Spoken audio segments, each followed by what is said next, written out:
This Is Us, or even Black Box, your film, Emmanuel, it gives us more of a sense of identity. And can you talk a little bit about how you were able to navigate that identity crisis in race without, it was in an unconventional way?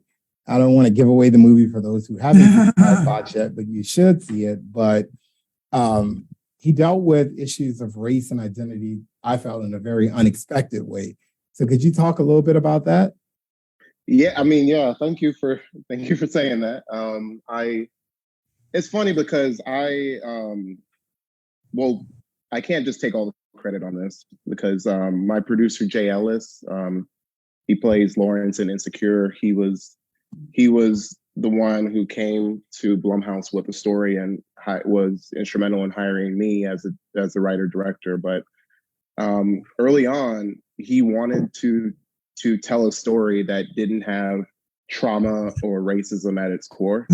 That was the whole goal of Black Box, because every other race of or non-Black filmmakers get a little bit more leniency when it comes to theme and subject matter. And for some reason, when we're given a movie or TV show or any big opportunity, race always seems to be the big factor.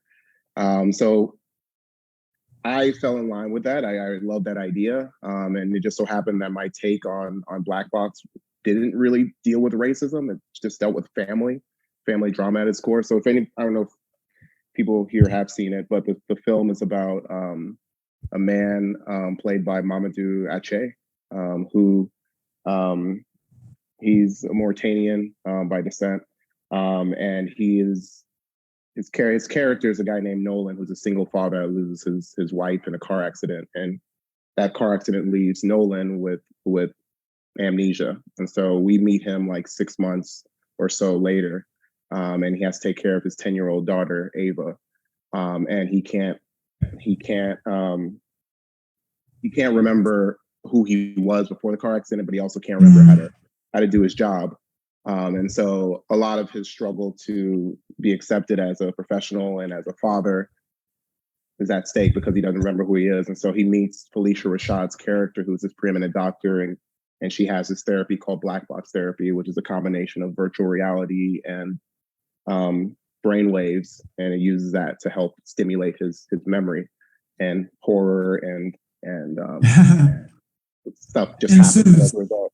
Ensues. And so yeah, there's nothing to do with race in it really. But at the same time, I didn't go out to make a colorblind film. I really wanted Nolan to be Black, and to experience subtle things. And if you're Black and you watch it, there are things that happen that you recognize as, a slight. And if Nolan had been white, that thing might not have happened to him. So